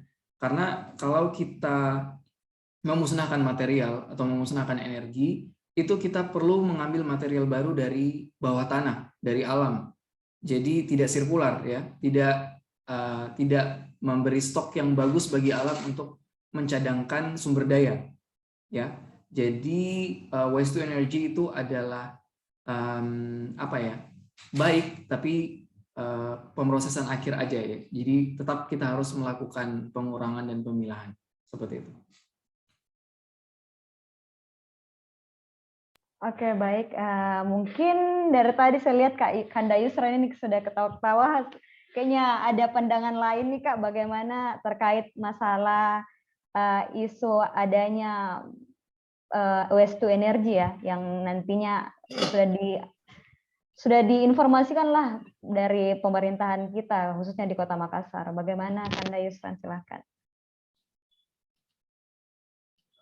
Sekedar tambahan saja, bahasanya pembangkit listrik tenaga sampah itu hanya salah satu solusi dari kota-kota besar yang dimana laku atau perilaku konsumtif plastik masyarakatnya itu sangat tinggi. Nah, ini karena sebuah masalah yang begitu kompleks dan tidak mudah semudah membalikan telapak tangan. Karena apa yang terjadi di Kota Makassar yang sebenarnya di Januari itu sudah ada hasil pemenang tender dari sebuah rencana, entah itu investor dari Cina, dari mana. Kita berbicara fakta. Energi yang akan dikelola itu adalah plastik. Sementara plastik yang ada di TPA kita itu kontaminasi, Masya Allah. Nah, pertama bank sampah lagi. Nggak mungkin sampah plastik yang ada di bank sampah itu akan kebeli. Kalau pemerintah hari ini benar-benar serius dan semua pihak serius, kita nggak usah menyuguhkan data. Karena alih-alih pemerintah pun juga belum bijak dan taat yang namanya mengolah data. Kan berterima kasih, Mal Sampah telah hadir dengan literasi digital, YKL dengan datanya, iya, semua punya data. Tapi kenapa kita nggak mau pernah sadar untuk memutus mata rantai tadi? Perilaku kita kalau masih nyampah, lalu mengolah. Yang perlu kita pahami adalah hari ini kondisi Makassar ekologinya rusak, tidak seimbang. Oleh karena apa? Tadi perilaku. Jadi wajar yang sakit itu mental untuk disehatkan, karena sehat itu aset. Sehat itu aset. Hari ini 3 tahun kita sakit oleh bermain dengan data. Tapi kita abai dengan fakta. Sirkular ekologi itu bagus. Sirkular ekonomi ya karena muatannya ekonomi. Tapi ekologi kita, coba kita lihat di sekitar kita. Begitu banyak teman-teman di Indonesia ini. Tidak hanya mal sampah, ada Wascen, si Masano. Belum lagi ada yang lain-lain. Tapi kenapa kita nggak mau bergotong royong? Dengan tadi tuh. Semangatnya kolaborasi, tapi pemerintahnya juga yang harus tegas. Komitmen, sudah berapa banyak juga masyarakat yang dikenai sanksi. Membuang sampah sembarangan. Yang ada cuma papan bicara di dinding sosial media. Apa ini memutus mata rantai juga? Tidak. Sambil contoh satulah Maros. Dengan luasan 4 hektar TPA-nya, mobilitas masyarakatnya lebih banyak di kota Makassar. Nyampahnya di Makassar. Begitu pula dengan Goa. Fakta. Nah sekarang, di tempat ibadah kalau hanya surga dan neraka, tapi faktanya masih nyampah. Nanti kita lihat di bulan suci Ramadan ini bagaimana peningkatan dari tahun ke tahun, jangan dari tahun ke tahun, dari hari ke hari. Laku jujur dulu lah dari kita masing-masing. Lalu bagaimana kita membenahi. Saya salut teman-teman dari Mal Sampah sudah adaptif. Saya juga pernah ditanya oleh mahasiswa dari Vietnam. Ketika itu kita dalam sebuah forum yang namanya Urban Social Forum di Semarang. Itu 2016, di mana pertama kali pemerintah kota meluncurkan aplikasi dengan begitu baik. Tapi alih-alih SDM, alih-alih kemampuan SDM, alih-alih lagi teman-teman yang benar-benar konsen dan seperti itu. Bagaimana dengan di akar rumput? Pengetahuan tentang limbah organik. Usubillahi min dzalik. Kira-kira apa yang terjadi? Apa yang harus dirukia nih sebenarnya di masyarakat Kota Makassar? Potret persampahan kita. Begitu banyak data. Apa sudah adil juga? Hotel, restoran yang menyumbang lebih banyak. Menyangkut hak dan kewajiban retribusi mereka. Lalu bagaimana dengan masyarakat yang mandiri? Yang mandiri dengan apa? Taat dan patuh. Di lingkungan diri sendiri dulu. Karena kadang kita memang berkuar-kuar, ikut berafiliasi dengan pemerintah, tapi kita disajikan fakta. Saya tahu terus teman-teman yang aktivis, yang mahasiswa, yang komunitas, mereka mau berkolaborasi, termasuk yang insinyur. Tapi di sini kita harus dudukkan dulu dalam konteks, sehingga kita tidak tersesat di dalam teks yang memang, apalagi menyangkut data. Saya tahu persis, apalagi menyangkut data. Karena apa? Per 6 bulan itu UPTD Sampah, unit pelaksana teknis, harus taat dan patuh mendata limbah yang masuk ke TPA. 2020 dibuatkan dokumen pengelolaan lingkungan hidup. 2022 lalu berharap ada investor akan masuk. Ini logika di mana? Kita bermain logika. 92 di Uro, itu 92 loh, manusianya masih ada hidup di sana tuh. Kondisinya 2022 itu udah bukit-bukit tuh. Itu fakta. Jadi beragam program juga tidak memutus mata rantai. Memang tidak sama. Baik, lagi-lagi saya bilang tadi satu, kita berbicara fakta saja. Karena kalau menyangkut data, saya hari ini pun kami masih membenahi diri kelompok maupun ekosistem yang ada, yaitu menyangkut bagaimana kita menyajikan data yang benar-benar aktual. Verifikasi data hari ini di Kementerian Lingkungan Hidup, BPS juga beda. Apalagi pemerintah Kota Makassar. Bagaimana dengan kawasan strategis nasional hingga Takalar? TPS 3R ini kita bersyukur. Kementerian PUPR sudah memberikan fisik. Tapi sebenarnya tanggung jawab mengenai tata kelola sampah kembali kepada individu itu tidak kalah penting adalah edukasi tadi. Edukasi langsung memutus pada sumber. Sumbernya di mana? Manusianya sendiri, humannya juga. Hari ini kita juga untuk pengembangan TPA 26,8 sekian hektar yang buru-buru masuk ya apa? Mafia tanah. Tuh 92 tuh 93 dibangun, lalu 2012-13 sudah direncanakan, dirancang, nggak ada alih-alih. Pembebasan nggak pernah karena itu adalah objek vital. Ini yang kita perlu pahami dulu, aset itu objek vital. Sementara di TPA Tambang Apa itu adalah rute lintasan navigasi udara pesawat. Hari ini kita berbicara proklim, gas rumah kaca. Nah itu di atas melintas burung besi. Apa nggak sadar terbakar oleh, karena sifat gas memang seperti itu, memang tidak ada pengolahan, open dumping. Lalu belum di daerah yang memang kondisi TPA-nya masih sistem open dapil. Bisa dibayangkan kalau ada 500 lebih daerah kabupaten kota yang pemerintahnya belum mau bertanggung jawab penuh. Itu sih sederhana. Karena memang belum mau memberikan sanksi efek jerah. Hari ini mari kalangan muda, kaum muda, insinyur-insinyur muda. Karena di luar sana masyarakat itu banyak ibu-ibu, orang tua yang mau berjuang. Memang tulus. Sehingga kita tidak melahirkan apa yang namanya multitafsir. Saya senang diskusinya apa. Baik, Kak. Jadi informasi juga Kakak tadi sudah sempat mention terkait masalah PUPR. PUPR juga memang sudah memfasilitasi terkait masalah memberikan seperti pencacah plastik ke pengepul di tahun 2019. Saya pernah baca itu PUPR sudah memberikan dengan asumsi bahwa nanti mereka membeli produk yang sudah dicacah, kemudian nanti dicampurkan dengan bahan aspal seperti itu. Oke, tadi Kakak Kanda Isran juga sempat mention terkait masalah peraturan. Kita langsung saja ke next question. Ini mungkin untuk Kak Adi, YKL. Di sini ada pertanyaan Kak Adi terkait apa yang menjadi tantangan terbesar dalam mengurangi sampah, khususnya dalam perspektif pentahelis atau multi pihak. Bagaimana peran pemerintah Kota Makassar, khususnya komitmen Pak Wali Kota dalam menerapkan Perwali Kota Makassar nomor 70/2019 tentang pengendalian penggunaan kantong plastik. Mungkin ini YKL sangat-sangat sangat relevan dengan karena kalau setahu saya YKL ini berperan penting dalam menyusun ini. Silakan Kak Adi, tanggapannya.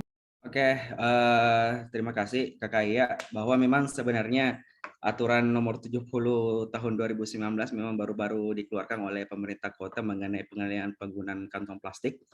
Memang ini pernah disosialisasikan ke beberapa multi pihak, akan tapi bagaimana penegakannya? Tadi kita sudah jelaskan bahwa sebenarnya dalam sistem penanganan sampah khususnya aturan ini, memang harus bagaimana penegakan harus ditegakkan, bahwa di antara pihak-pihak swasta, kalau saya boleh tahu ya, hanya Informa yang komitmen dalam ini, dalam Perwali nomor 7 tahun 2019, di antara yang diundang pada hari itu. Saya lupa tahun lalu, banyak multi pihak dari pihak laundry, pihak tekstil, dan diundang bagaimana pengendalian penggunaan kantong plastik ini. Dan kita melihat sampai sekarang hanya Informa yang yang komitmen terhadap ini. Yang sisi lain, bagaimana kolaborasi di sini harus ditingkatkan betul-betul dalam bagaimana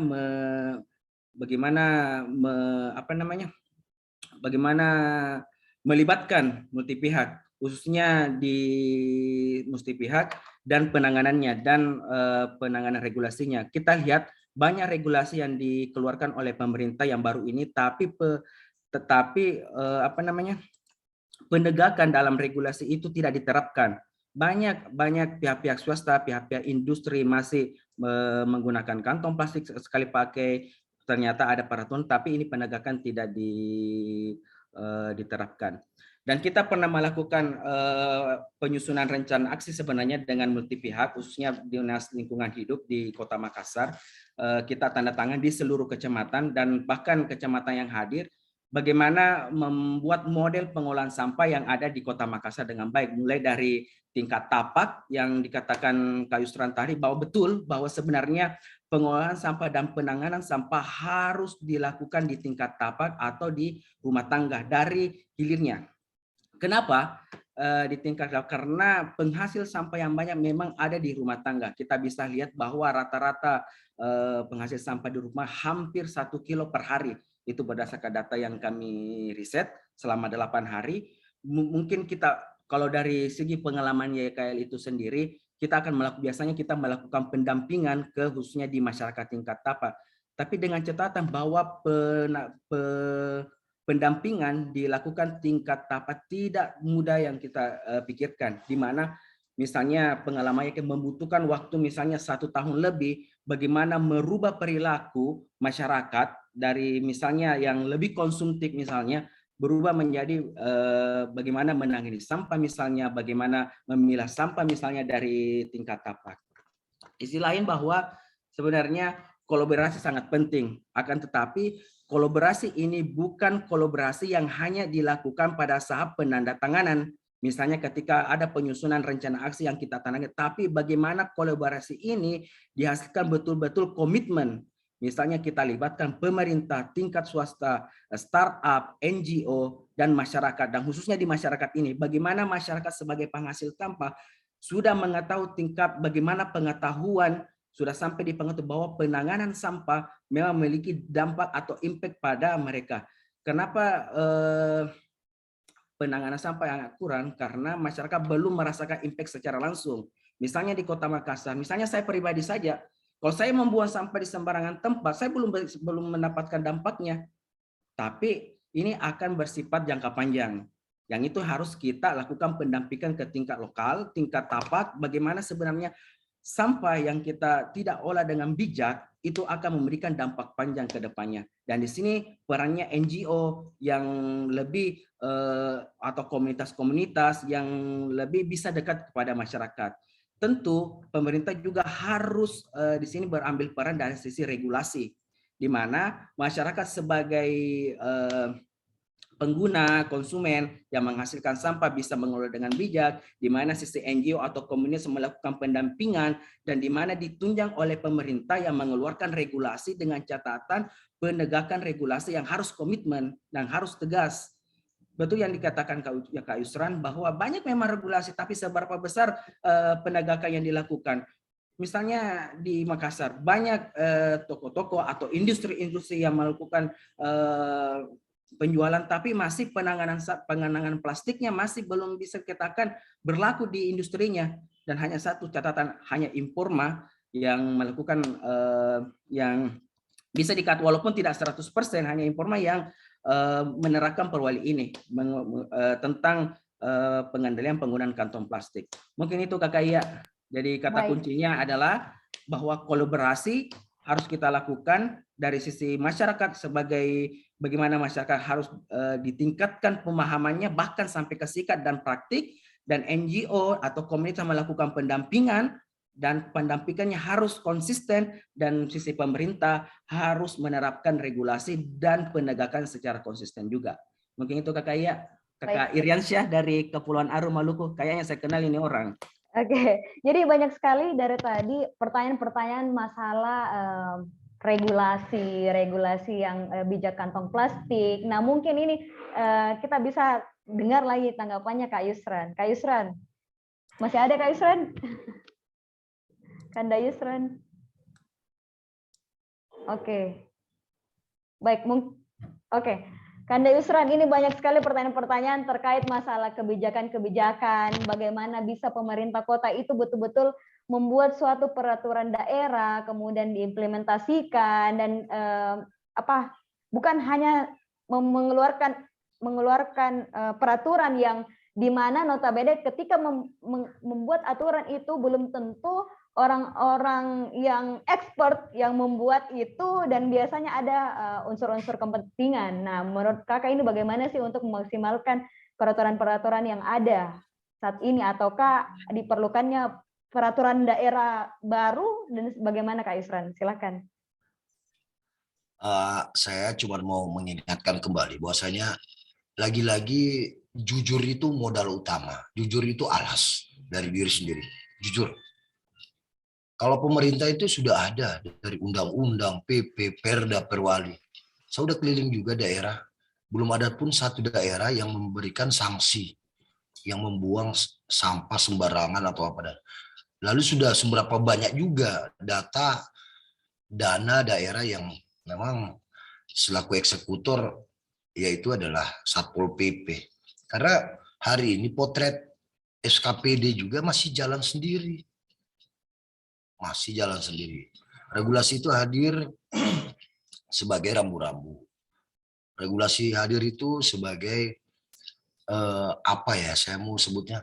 Tapi sampai saat ini pula saya belum menemukan daerah mana yang baik di kabupaten, kota, di Salanggar atau apalagi menyangkut saya mau menitik beratkan kepada tidak hanya pemerintah. Pemerintah sudah berbuat.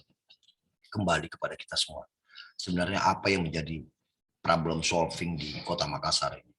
Ya, berpikirnya bukan karena untuk fisik aja kita mengejar fisik, tapi bagaimana kita sehat melalui mental tadi. Mental kita adalah mental petarung.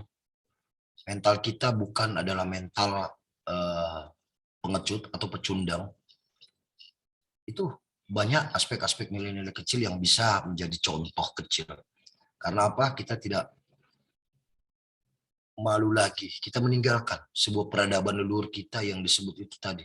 Sepakat tahu, sepakat lebih, sepakat ingat. Apalagi kata siri. Akhirnya apa? Kita kena bias sendiri. Itu kena tamparan sendiri. Kalaupun pemerintahnya sudah berbuat dan begini, ya kita lihat bagaimana di hulu. Bagaimana kondisi TPA, bagaimana kondisi laut kita, bagaimana kondisi media air, bagaimana kondisi jalan di jalan-jalan, di taman seperti itu. Pemerintah sudah hadir. Pemerintah sudah hadir. Mulai dari Satgas Kebersihan, apa dan sebagainya. Tapi ada waktu-waktu tertentu di mana memang masyarakat juga harus menjadi Satgas. Tidak yang hanya dibentuk oleh pemerintah, tapi satuan tugas itu tadi. Bagaimana kekuatan itu dibangun dari kemandirian masyarakat untuk menjaga kualitas lingkungan. Karena apa yang terjadi di Kota Makassar, saya cuma meningkatkan bahwasanya ekologi kita sudah rusak. Ekologi kita sudah rusak, utamanya menyangkut mental tadi. Kerangka berpikir itu sudah jelas begitu banyak kolaborasi untuk tujuan yang benar-benar baik. Tapi alih-alih kembali lagi kepada perilaku kita sendiri yang memang dituntut harus jujur. Jujur sama diri sendiri itu memang berat, apalagi untuk konsisten. Jadi tinggal bagaimana kita menselaraskan saja keseimbangan itu tadi, ekonomi, ekologi, dan itu tadi entrepreneur tadi, semangat entrepreneur muda itu saya salut banget, salut saya. Dengan adanya mall sampah yang lain-lain, bagaimana memanfaatkan sumber daya ulang. Kita fokus kepada solusi. Bagaimana bukan lagi kepada pengolahan, titik beratnya kepada edukasi, mengurangi sehingga kita laku kita tidak konsumtif. Kita banyak mengkritisi plastik berbayar, plastik ini, tapi kita tidak sadar ke pasar masih pulang, masih mau bawa kemasan. Contoh kecil lah, banyak.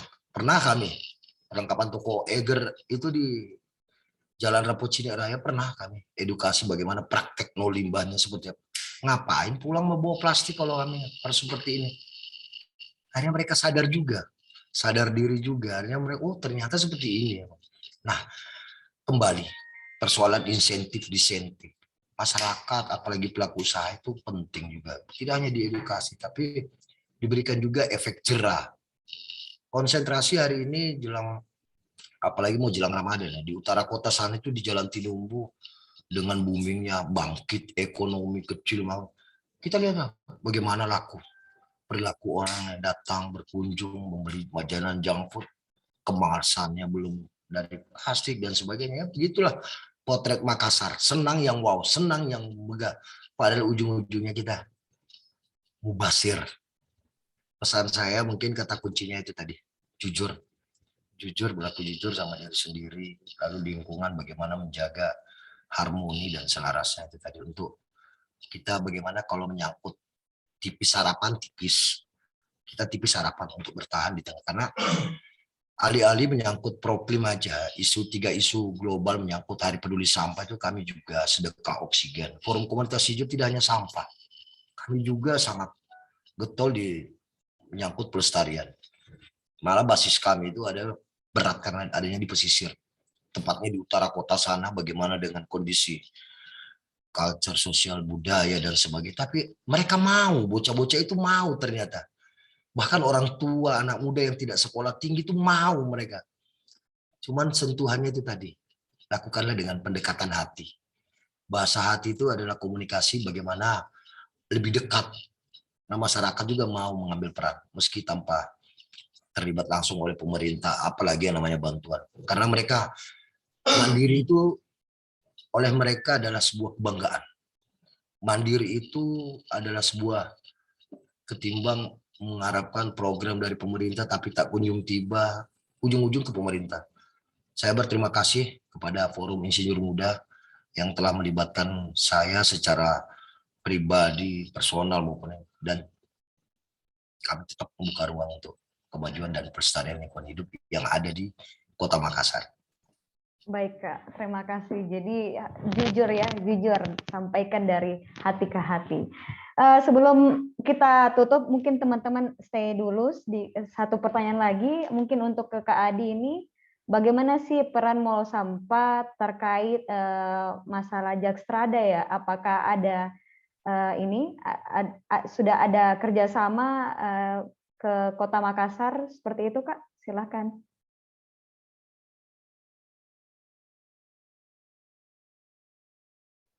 Baik, terima kasih banyak atas pertanyaannya.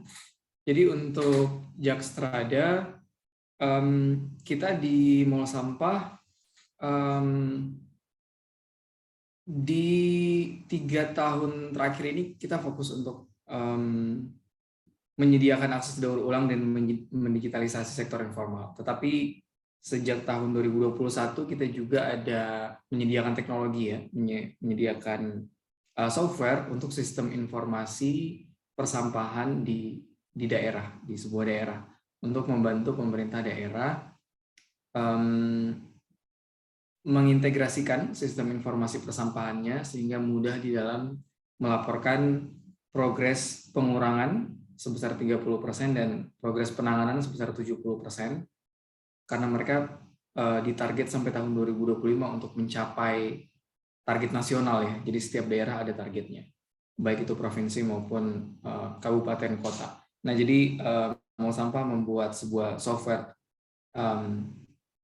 beberapa komponen teknologi ya, yang tentu berbentuk software untuk membantu pemerintah melacak dan mengintegrasikan sistem persampahannya, baik itu sampah yang dikelola, sampah yang dikurangi dengan cara didaur ulang atau dimanfaatkan, maupun sampah yang ditangani untuk dibuang secara legal ke TPA. Nah, itu kita ada juga softwarenya ya, untuk meskipun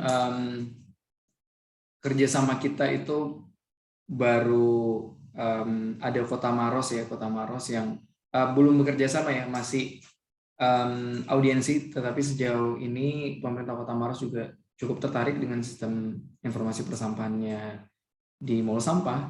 Kalau untuk di Kota Makassar sendiri belum ya, belum untuk software yang membantu Jakstrada itu, target Jakstrada, tetapi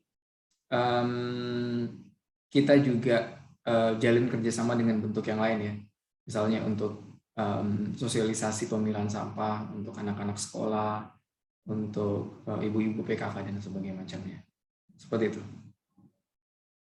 Oke, baik, mungkin ini berkaitan dengan yang Kak Yusran, Kanda Yusran tadi mention bahwa diperlukannya ada sistem yang terintegrasi. Mungkin itu salah satu yang juga dilakukan oleh Mall Sampah untuk meningkatkan pelayanan ya Kak Adi Saifullah. Oke, mungkin sebelum kita menutup, closing statement dulu dari Kak Adi Sulkarnain dari EKL terkait tema kita hari ini yang mengulik permasalahan pengelolaan sampah dari perspektif Pentahelix. Mungkin tanggapan dari Kak Adi Sulkarnain, disilahkan. Terima kasih Kakak Alia. Bahwa betul dalam penanganan sampah yang ada di Kota Makassar harus melibatkan semua multi pihak, masyarakat, pemerintah, NGO, akademik, di mana akademik harus memberikan inovasi riset, pemerintah harus dikuatkan dari regulasinya dan harus ditegakkan secara konsisten, NGO, komunitas harus melakukan pendampingan secara hati nuraninya, betul-betul melakukan pendampingan tingkat tapak, dan di sisi lain masyarakat harus betul-betul berubah dari sistem, harus tahu, harus sampai dalam tahap praktiknya sampai ke penanganannya. Dari 4 konsep ini, 4 multi pihak ini dan bahkan lebih harus saling-saling terintegrasi secara konsisten, pemerintah, NGO, komunitas, akademisi, dan masyarakat. Mungkin itu Kakak Iya, kata kuncinya kolaborasi. Tanpa kolaborasi kita bukan apa-apa. Kayaknya tagline kita yang paling penting adalah kolaborasi dalam penanganan sampah. Baik, Kak Adi dari YKL, terima kasih. Jadi kolaborasi harus segera diimplementasikan. Oke, kedua ini mungkin Kak Adi dari Mall Sampah, closing statement-nya, silakan Kak. Baik, terima kasih banyak. Closing statement dari saya mungkin saya mau coba agak sedikit applicable ya. Jadi untuk mengurangi dan menangani permasalahan sampah, kita mungkin ambil 3 pedoman aja ya. Jadi ini lebih ke bagaimana cara kita mengkonsumsi. Jadi kalau kita membeli barang atau menggunakan barang itu coba kita mulai ya untuk berusaha di 3 hal, yaitu apakah barang atau produk yang kita gunakan itu apakah recyclable, bisa didaur ulang, atau reusable, bisa digunakan kembali, atau compostable. Saya pikir dari ketiga pilihan tersebut, apakah kita mau beli minuman atau kita mau beli makanan, tentu kita punya pilihan untuk memilih produk atau menggunakan barang yang memenuhi kriteria salah satu dari 3 ini. Jadi sesederhana itu sih. Jadi ya coba kita mulai misalnya untuk ya kita mengurangi plastik ya, mengurangi plastik. Kalau memang terpaksa menggunakan plastik, pilih plastik yang bisa didaur ulang, bukan plastik saset atau plastik low value yang akan jadi sampah atau styrofoam. Dan lebih bagus lagi kalau memilih kemasan yang biodegradable atau dari daun misalnya, pembungkus daun dan segala macam yang bisa dikompos. Jadi ya ketiga metode tadi aja untuk mengurangi sampah kita ya, memilih untuk recyclable, barang yang bisa didaur ulang, reusable bisa digunakan kembali, atau compostable bisa dikompos. Ya sebenarnya ada banyak, tapi ya 3 itu aja. Ya Kak Yusran tentu lebih expert untuk menjelaskan bagaimana pengimplementasian dari 3 itu. Ya, terima kasih.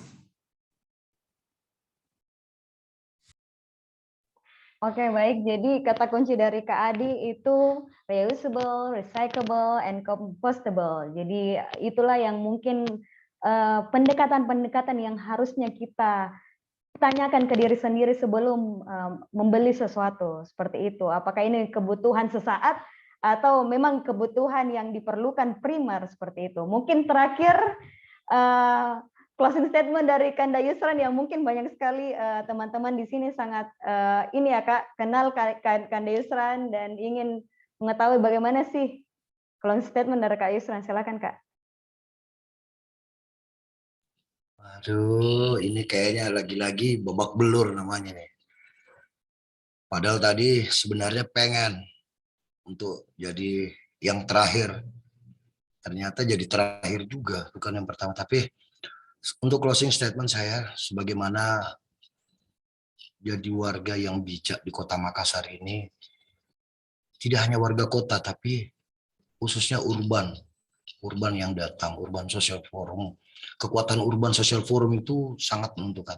Hari ini kekuatan tidak hanya datang dari diri sendiri, kolaborasi itu penting. Kolaborasi itu penting dan sangat, karena kekuatan hari ini adalah di komunitas. Baik anak usia, dimulai dari usia dini, karena apa yang menjadi jaringannya terputus-putus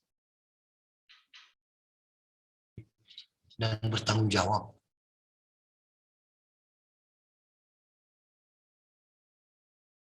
Kanda Yusran, mungkin ini jaringannya terputus-putus Kak. Kami tidak mendengarkan suaranya Kakak. Baik, Kak Yusran. Bagaimana teman-teman? Apakah mungkin dari sinyal saya atau yang lainnya juga tidak bisa mendengarkan suara dari Kanda Yusran? Oke, kayaknya Kanda Yusran terputus. Jadi sambil menunggu mungkin ketika Kanda Yusran kembali, mungkin kita bisa on cam dulu semuanya. Dan panitia dibantu untuk foto bersama. Mungkin teman-teman bisa open cam dulu. Kayaknya Kanda Yusran ini ya. Teman-teman, rupanya teman-teman di sini bukan hanya dari Sulawesi Selatan, ada tadi juga saya lihat dari Gorontalo. Di luar dari Sulawesi, ada Kendari, macam-macam lah ya. Oke, silakan teman-teman di open cam dulu.